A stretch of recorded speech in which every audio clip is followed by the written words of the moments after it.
설교자의 입장에서 오늘의 설교는 조금은 곤란할 때의 설교입니다. 왜냐하면 성탄절이 다가오고 있잖아요. 내일이잖아요. 성탄절의 본문들은 좀 뻔한데 성탄절 하면 떠오르는 본문들 있지 않습니까? 마리아의 그런 고백이라든지 예수님을 찾아오는 동방박사들의 모습이라든지 아니면 가장 높으시지만 가장 낮은 모습으로 오신 그 예수님의 모습이라든지 아니면 세례 요한 예수님을 준비하는 자의 모습이라든지 뻔한 부분들이 있는데 어떤 부분을 해야 될까 좀 곤란했습니다. 또 내일 이제 아버지께서 설교를 하시겠죠. 본문이 겹쳐버리면 어떻게 할까요? 아빠 보고 바꾸라 할 수 없잖아요. 그럼 내가 바꿔야 되는데 그래서 일부러 안 물어봤습니다. 혹시나 겹치면 바꿔야 될까봐 안 물어봤습니다. 말씀을 준비하면서 성도님들에게 부탁하고 싶은 게 있었습니다. 무엇을 부탁하고 싶었냐? 이 설교를 들으는 우리 성도님들의 마음에 마음이라는 단어가 남아있으면 좋겠습니다. 아멘. 저는 유초동부에서 사역을 하면서 이제 성경학교들을 여름, 겨울 이렇게 해왔는데 그때마다 아이들에게 한 가지 똑같은 부탁을 했어요. 어떤 부탁이 했냐면 얘들아 너희가 성경학교의 그 제목만 기억해도 그 성경학교는 성공한 거야. 그러니 제목을 기억해줘 라는 부탁을 했습니다. 성경학교의 제목들이 떠오르더라고요. 나를 향한 예수님의 사랑, 예수님의 제자인 우리들, 하나님께 집중하기, 또 나는 하나님을 예배해요. 이 제목을 들었을 때 성도님들은 성경학교의 내용이 어땠는지는 몰라도 대략 감이 잡히실 거예요. 나를 향한 예수님의 사랑이 있구나. 우리는 예수님의 제자이구나. 세상 속에서 하나님에게 집중해야겠구나. 그리고 그 무엇보다 하나님을 예배해야겠구나. 같은 부탁을 하는 겁니다. 이 설교를 들은 후 마음이라는 단어가 성도님들에게 남아있으면 좋겠습니다. 마음은 누구나 가지고 살아가죠. 사람은 누구나 마음을 가지고 살아갑니다. 사람은 누구나 똑같은 행동을 하더라도 그 마음은 다를 수 있고 또 누군가 한 가지 행동을 하더라도 그 행동 속에는 다양한 마음이 있을 수도 있습니다. 저는 예전에 공감하지 못했던 아버지의 행동과 마음이 있습니다. 무슨 행동과 마음을 공감하지 못했냐면 정말 예전에 10년도 넘게 전에 주일 설교 중 아버지가 이 자리에서 예찬아 하고 막 소리를 지르셨습니다. 설교 중간에 얼마나 성도님들이 놀랐을까요? 성도님들은 둘째치고 예찬이가 놀랐을 거예요. 왜냐면 갑자기 그렇게 소리를 지르니까. 설교 중간에 소리를 지르는 게 쉽지가 않습니다. 우선 저는 아직 그렇게 소리를 못 질러봤어요. 왜 그렇게 소리를 질렀나 하고 보니까 어린 나이에 예찬이가, 그때는 저도 그렇겠지만 졸았습니다. 우리 설교를 듣다 보면 졸릴 때 있잖아요. 저도 여전히 졸릴 때가 있습니다. 가끔씩 그 모습을 성도님들에게 이제 들키곤 하는데 서로 카톡을 한대요. 안쓰럽다. 얼마나 토요일날 잠을 못 자고 주일에 오면 이렇게 좋으실까. 안쓰럽다 이렇게 말씀하더라고요. 저는 들킨 줄 몰랐습니다. 그래서 저는 앞자리를 싫어해요. 왜? 들키니까. 뒤에서 다 보이니까. 주일날 왔을 때 뒷자리에 앉았잖아요. 네, 그 이유도 조금 있습니다. 그 마음을 그때는 이해하지 못했습니다. 왜냐하면 어린 나이에 어른들의 예배에 앉아있는 것만으로도 대단하거든요. 사역을 했는데 우리 유초동과 아이들 정말 말을 잘 들었어요. 어떤 날은 정말 애들이 컨디션이 너무 좋아서 과정을 조금 보태면 설교라는 저보다 말을 더 많이 합니다. 제가 설교를 진행할 수가 없어요. 예배를 빨리 끝내주고 싶은데 애들이 말을 하도 하니 길어지는 겁니다. 곤란했습니다. 그런데 그 아이들을 보는 저희 마음속에 그래도 어떤 게 있었냐면 그래, 부모님에게 끌려온 너희들이 그래도 이 자리에 앉아서 찬양을 하고 입술로 주님을 고백하고 하나님의 말씀을 들으며 기도함으로 주님을 찾는 너희들의 마음이 귀하다라는 마음이 있었습니다. 왜냐면 어리니까. 그래서 그때는 그렇게 소리를 지르는 아버지의 행동과 마음이 이해가 가지 않았어요. 그런데 저도 사역을 하다 보니 그 마음이 조금은 이해가 가더라고요. 어떤 마음이었을까? 이런 마음이었을 것 같습니다. 정말 애타는 마음. 이 말씀 진짜 들어야 되는데 못 듣고 있으니 애타는 마음이 있었을 것 같아요. 유초동부에서 사역을 하면서 아이들에게 많이 하는 말이 있어요. 무슨 말이 많이 있냐? 애들아, 지금부터라도 들으면 돼. 다른 거 못 들었니? 장난쳤니? 고개 숙였니? 지금부터만 들으면 돼. 왜? 그 마음속에는 이 말씀을 듣고자 하는 마음이 있었거든요. 정말 듣기를 원하는 마음. 무슨 말이냐? 사람이 행동을 하는데 단순히 행동만 한 게 아니다라는 겁니다. 그 속에는 분명히 마음도 있는 거예요. 단순히 설교를 하는 게 아니라 설교를 성도님들이 듣기를 원하는 마음. 이런 마음만 있을까요? 최근에 설교자로서 이런 마음도 가졌습니다. 어떤 마음을 가졌냐면 주님께 드리는 마음도 가졌습니다. 단순히 성도님들에게 말씀을 전하고 땡이야 이게 아니라 설교를 전하기까지 그 시간과 그 애씀과 그 노력과 그래서 지금의 이 말씀을 단순히 성도님들 뿐만이 아닌 주님께 드립니다라는 마음을 최근에 조금 가졌습니다. 그런데 이 마음을 가지니까 준비하는 과정이 조금은 변하더라고요. 간단합니다. 무슨 말을 하려냐면 우리의 행동 속에 마음이 들어간다라는 거예요. 단순히 행동을 넘어서 마음이 있다라는 겁니다. 그런데 재미있는 건 행동 속에 마음이 들어가는 게 단순히 사람뿐만이 아닙니다. 그럼 또 누가 있을까요? 하나님도 있습니다. 하나님도 우리를 향한 마음이 있는 거예요. 하나님도 그 행동 속에, 하나님의 그 말씀 속에, 하나님의 그 역사하심 속에 단순히 그렇게 하는 게 아니라 하나님의 마음이 있다라는 겁니다. 기뻐하는 마음이 있고, 기대하는 마음이 있고, 속상한 마음이 있고, 자랑스러운 마음이, 대견한 마음이, 또 때로는 슬픈 마음이 우리랑 똑같이 하나님에게도 있다라고 하는 겁니다. 그래서 오늘은 우리 성도님들하고 하나님의 마음에 대해서 나누고 싶은데, 먼저 첫 번째는 이런 거에 대해서 나누고 싶습니다. 하나님은 나를 향해 어떤 마음을 가지고 계실까? 더 나아가서는 하나님은 우리 교회를 향해 어떤 마음을 가지고 계실까? 입니다. 열왕기상 9장 3절 제가 읽어드릴게요. 저에게 이르시되 내가 내 앞에서 기도하며 간구하며 내가 들었은즉 내가 너의 건축한 이 전을 거룩하게 구별하여 나의 이름을 영영히 그곳에 두며 나의 눈과 나의 마음이 항상 거기 있으리니 라고 이제 말씀이 이어집니다. 10월달쯤에 저에게 이제 곤란한 부탁이 있었습니다. 어떤 부탁이 있었냐면 아버지 어머니께서 이제 저에게 용산 새생명교회 창립 20주년 그런 기념 예배를 위해서 축사를 영상으로 부탁하시는 거예요. 곤란하더라고요. 제가 뭐라고 축사를 하겠습니까? 훌륭한 목사님도 많으시고 또 뭔가 부끄러운 마음도 있었습니다. 그래서 아유 뭘 그런 거 해 됐어 하고 거절을 했어요. 그래서 또 거절 한 번 했는데 그 뒤로 묻지 않으시더라고요. 아주 쿨하시게 더 이상 묻지 않았습니다. 만약 제가 영상을 찍었다면 이 말씀을 나눴을 것 같아요.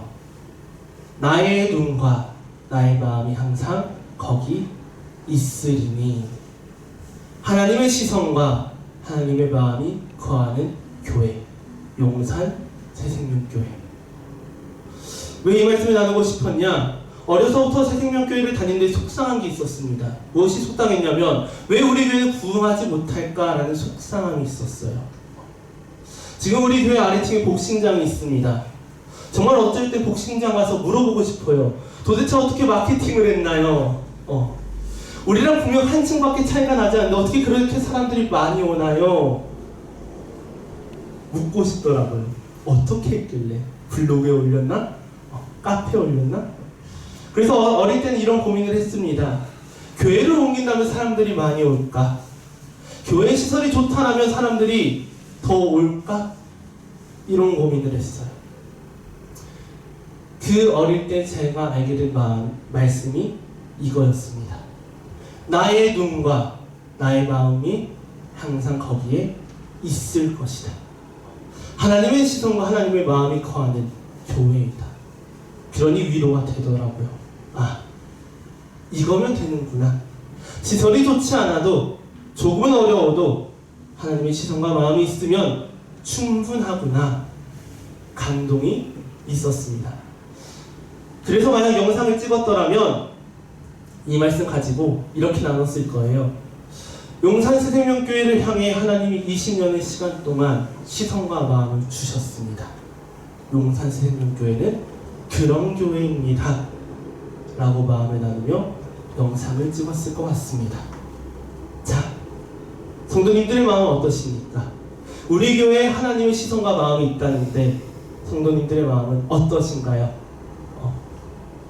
귀하고 감사하죠. 왜? 하나님이 우리 교회의 시선과 마음을 두셨다니. 그쵸? 성경을 글로 보는 우리의 감동은 여기에서 멈춥니다.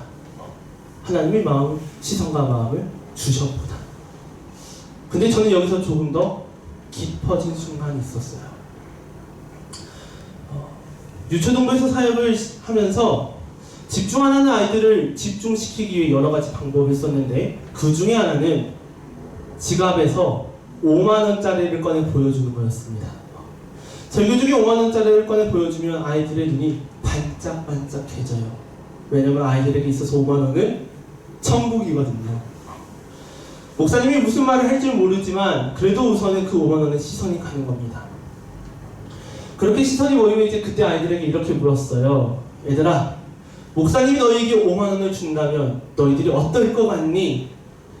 이제 그럼 아이들이 말하죠. 좋아요. 기뻐요. 그러니 주세요. 라고 말을 합니다. 네. 아이들의 참여율이 올라가는 겁니다.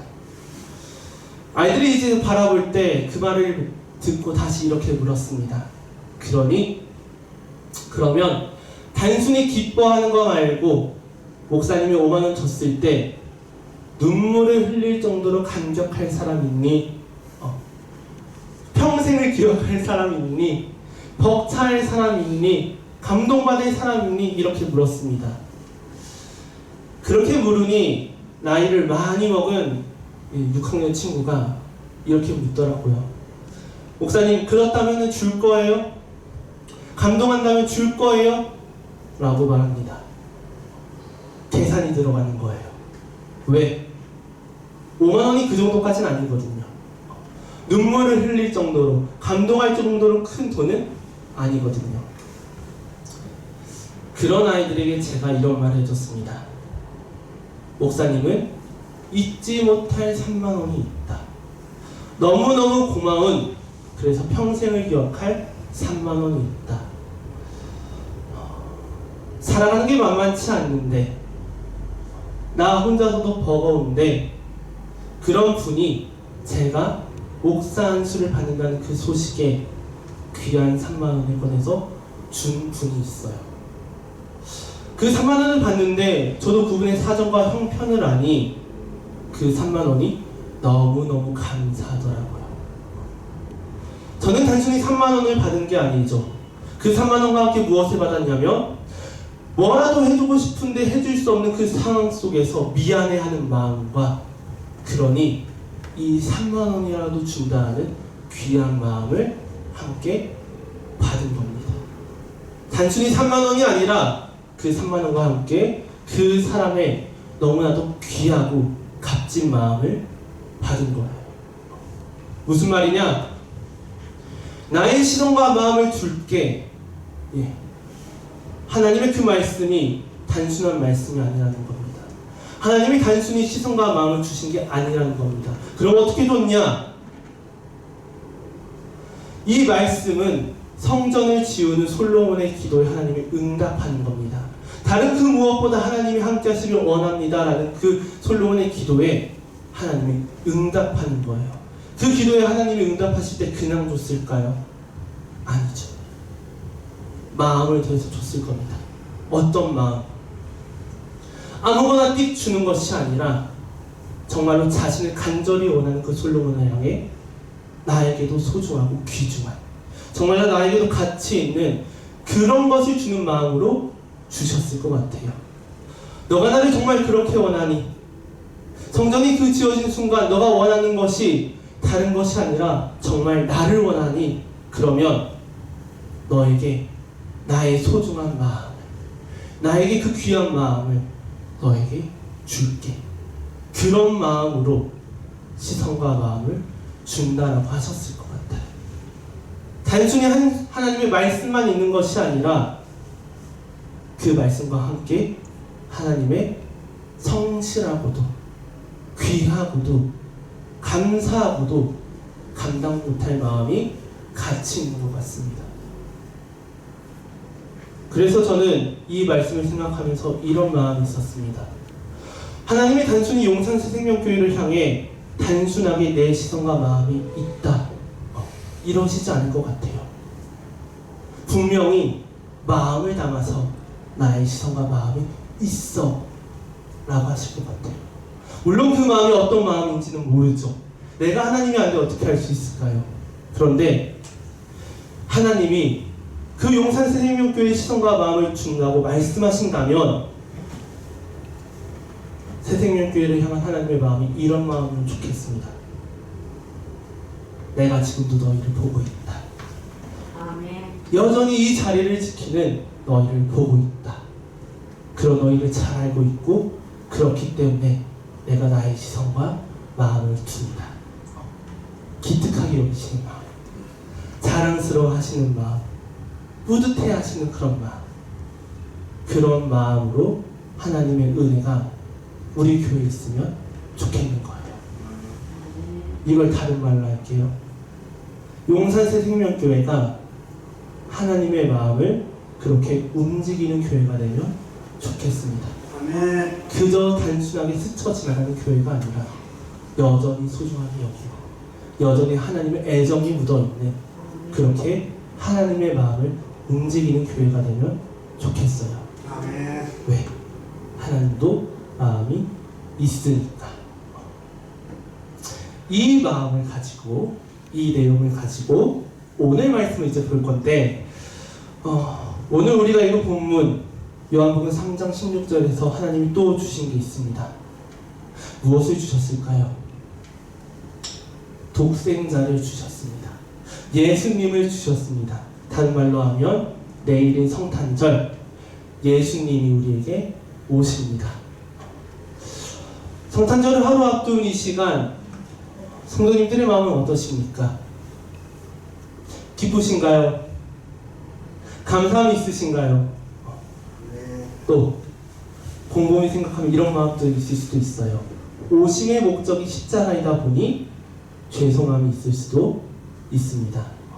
이런 마음을 가졌습니다 라고 고백한다면, 우리는 교회에서 너무너무 잘 배운 거예요. 교회에 오래 다니다 보니 알게 되는 겁니다. 성탄절을 앞두고 많은 교회들이 이제 교육부서 발표회를 합니다. 춤도 추고요, 핸드벨도 하고, 난타 같은 것도 하고, 또 찬양도 부릅니다. 아마 교육부서 발표회를 하면서 수많은 교회, 수많은 목사님, 전도사님들이 아이들에게 이런 말을 할 거예요. 어떤 말을 하냐면, 얘들아, 우리는 어른들 앞에서 장기 자랑하는 게 아니야. 장기 자랑하는 마음으로 하지 않으면 좋겠어. 그럼 어떤 마음으로 해야 되는 줄 아니? 기쁜 마음으로 해.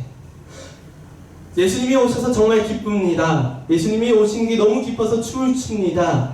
이런 마음으로 해 라는 말을 하실 겁니다. 아이들의 입장에서 보면 아이들이 정말 기뻐할까요? 한 달 동안 춤을 연습해야 되는데, 한 달 동안 난타를 연습해야 되는데, 춤을 싫어하는 사람은 어떻게 할까요? 앞에 나서기를 싫어하는 아이들은 어떻게 할까요?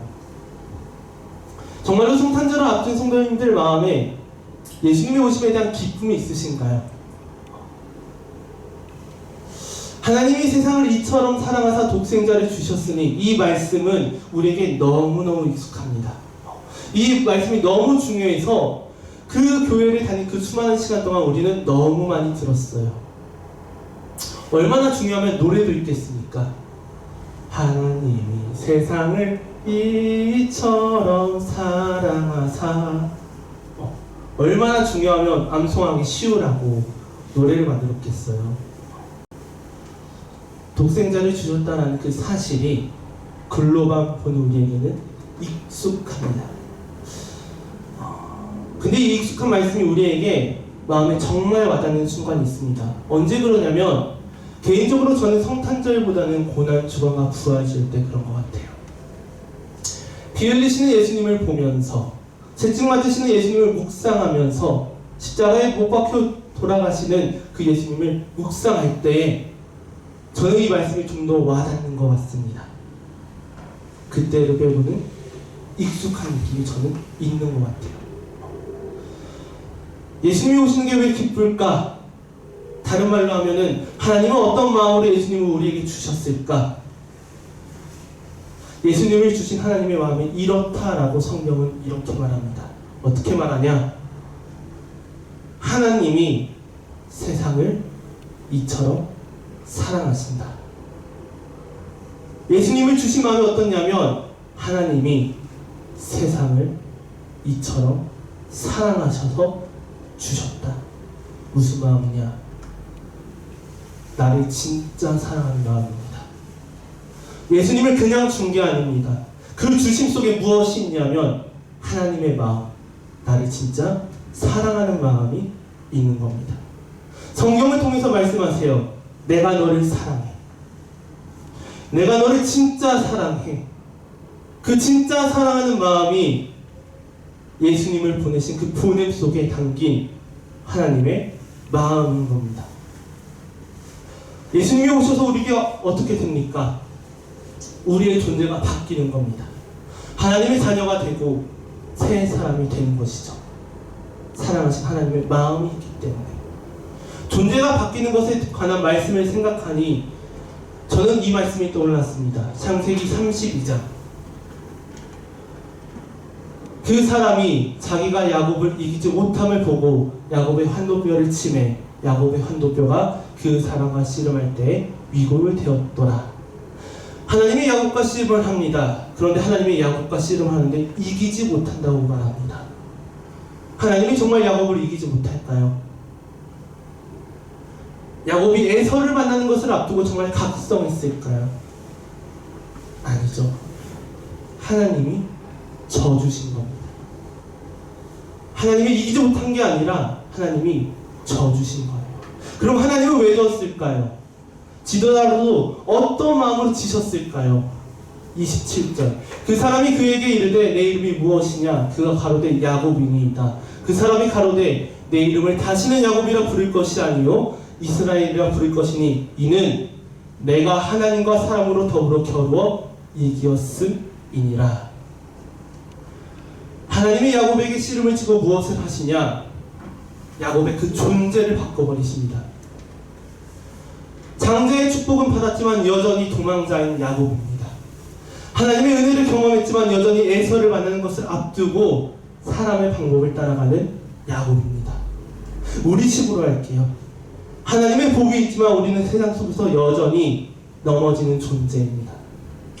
하나님의 은혜를 분명히 경험했지만 우리는 여전히 사람의 방법을 따라가는 우리입니다. 그런데 그런 야곱을 향해 하나님은 어떻게 하셨냐면 져주셨다라는 거예요. 왜?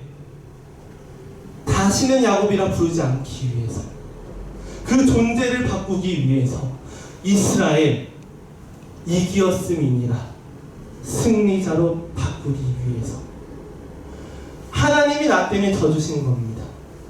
하나님이 나 때문에 지신 거예요. 다른 말로 하면 하나님이 나 때문에 예수님을 보내준 겁니다. 그 하나님이 어떤 하나님인데요? 하나님이 어떤 분인지 우리 너무나도 잘 알고 있어요. 창세기 1장 1절부터 말합니다. 태초에 시간과 천지를, 공간을 어떻게 하시죠? 창조하시는 이라. 만드신 분입니다. 시간과 공간을 창조한 신적 존재가 나 때문에 지는 거예요. 왜? 나를 사랑하니까. 우리 말씀전 이렇게 찬양했습니다. 당신은 영광의 왕, 당신은 평강의 왕, 당신은 하늘과 땅의 주, 당신은 정의의 아들. 천사가 무릎 꿇고 예배하고 찬송하네. 영원한 생명 말씀, 당신은 예수 그리스도 주. 예수님이지만 하나님이죠. 그 하나님이 나를 사랑해서 지신 겁니다. 그 하나님이 나를 진짜 사랑한다라고 말씀하시는 거예요. 왜? 우리의 존재를 바꾸기 위해서. 영생을 얻게 하려 하심이라. 우리는 단순히 말씀을 읽죠. 이 말씀이 너무 익숙하죠. 그런데 하나님의 그 말씀 속에, 그 본능 속에 있는 게 무엇이냐면 우리를 사랑하는 마음이 있는 겁니다. 말씀을 준비하면서 예수님이 이 비유 떠올랐습니다. 누가복음 15장 말씀. 이에 일어나서 아버지께로 돌아가니라. 아직도 상거가 먼데 아버지가 저를 보고 측은히 여겨 달려가 목을 안고 입을 맞추니. 이 말씀은 탕자의 그 비유 속에 나온 말씀입니다. 이 인식절에는 돌아오는 탕자를 맞이하는 아버지의 모습이 담겨 있어요. 그런데 이 단 한 절에 담겨 있는 아버지의 모습이 어떻냐면 이런 거예요. 아직도 먼데, 그때 어떻게 해요? 보고 측은히 여겨 달려가 안고 입을 맞춥니다. 한 절에 담겨 있는 그 아버지의 마음이 너무나도 큰 것 같습니다.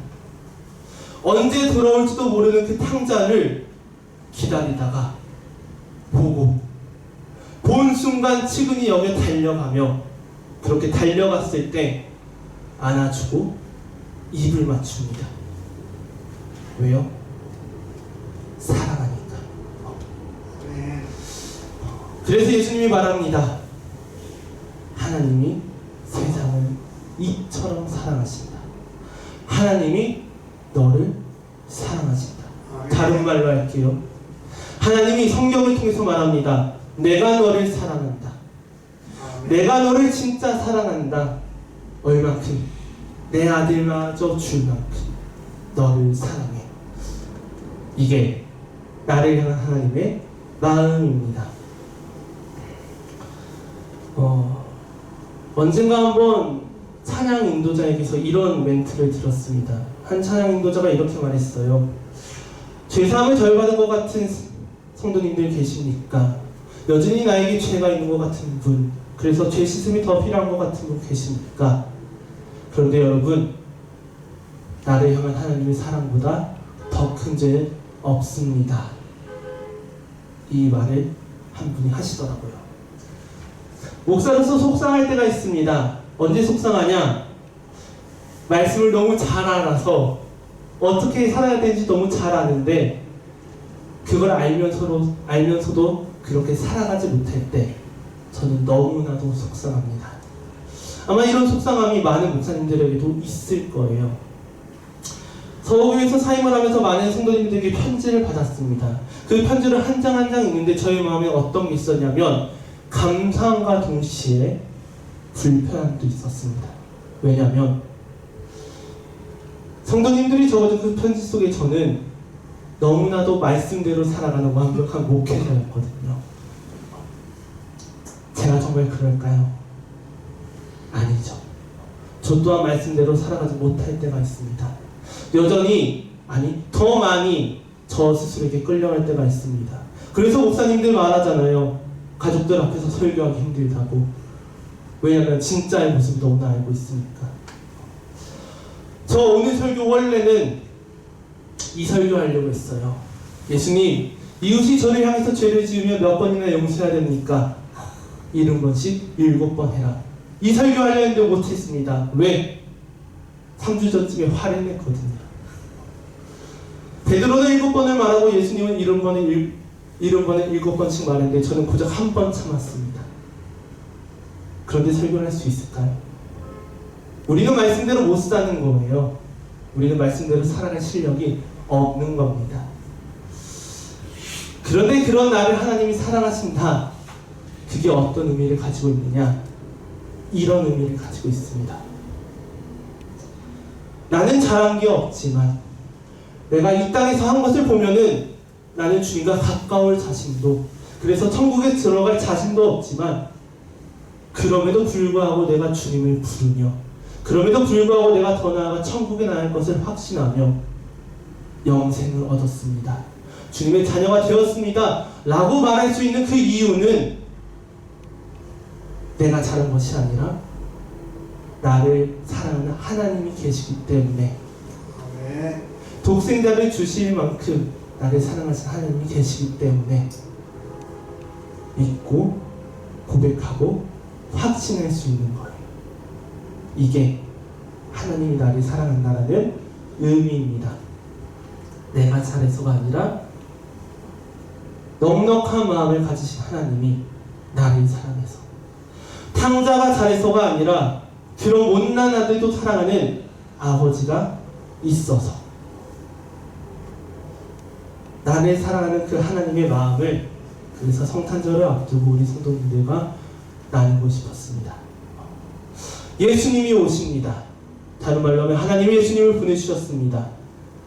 성탄절을 하루 앞둔 그 시간, 나를 향한 하나님의 마음이 어떤 건지 묵상하는 시간 되시길 소망하며, 그렇게 곰곰이 생각하고 묵상할 때에 나를 사랑하는 하나님에게 감사하는 성도님들이 되면 좋겠습니다. 아멘. 나를 향한 하나님의 사랑을 기억하는, 그 사랑의 마음을 놓치지 않는 성도님들이 되시길, 다른 말로 하면은 내가 너를 사랑한다라는 그 하나님의 음성을 놓치는 것이 아니라 키워나가고 계속해서 들으며 나도 하나님을 향해서 사랑한다라고 고백하는 성도님들이 되시길 간절히 바라고 소망합니다. 아멘. 찬양하겠습니다. 하나님은 너를 만드십니다.